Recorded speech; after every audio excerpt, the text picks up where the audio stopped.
Comment activer l'égrégore communautaire? Beaucoup se sont interrogés sur les moyens d'activer l'égrégore communautaire. La réponse est relativement simple. 1. Comprendre l'égrégore communautaire.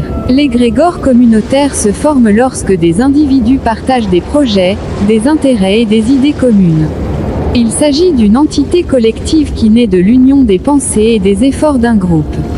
Plus les membres d'une communauté s'engagent avec détermination dans la matérialisation de leurs idées et la réalisation de leurs projets, plus la puissance de l'égrégore se renforce. 2. Le rôle de l'amour. L'égrégore s'active particulièrement à travers l'amour. Quand les membres d'un groupe se sentent unis par des liens affectifs, cela engendre une dynamique de confiance et de confidentialité, créant ainsi une idéologie unique. Cette union est si forte qu'elle peut inciter d'autres à envier et à vouloir imiter le succès de la communauté. L'amour joue donc un rôle fondamental dans la pérennité de l'égrégore.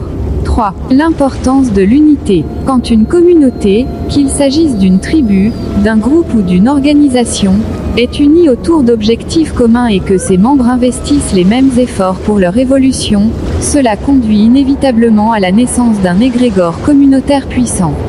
Ce dernier peut se traduire par l'émergence de personnalités influentes qui deviennent célèbres et prospèrent à l'échelle internationale.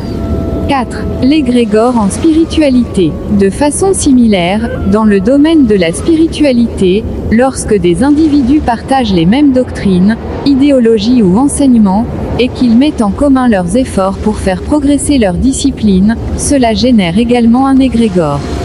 Au fil du temps, cette dynamique peut favoriser l'émergence de figures éminentes dans la société, notamment des dirigeants, des entrepreneurs et des acteurs de changement reconnus. 5. L'amour et la haine, deux forces opposées. Il est courant de penser que l'amour est réservé à une divinité, tandis que la haine serait l'apanage de forces obscures. Cette vision est erronée. L'amour engendre l'ordre, l'obéissance, l'autorité, la confiance et la compréhension.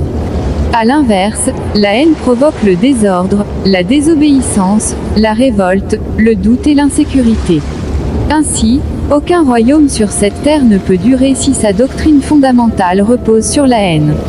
Tous les systèmes, qu'ils soient spirituels ou matériels, fonctionnent mieux en étant structurés autour de l'amour. Que ce soit dans le royaume de la lumière ou dans celui des ténèbres, les forces en présence activent leurs égrégores communautaires sur la base de l'amour. La haine n'intervient que pour tenter de désactiver un égrégore. 6. Les manifestations de l'égrégore. Lorsqu'un égrégore communautaire est activé, il est non seulement capable de s'incarner sous une forme humaine, mais aussi de communiquer, de faire des révélations et d'accomplir des miracles. Cela peut même amener certains à le considérer comme une divinité ou une entité supérieure. En somme, l'activation d'une pensée communautaire solide et positive peut transformer une communauté, en faisant émerger des potentiels insoupçonnés et en dépassant les défis grâce à l'union et à la force collective. Enseigné par Loma.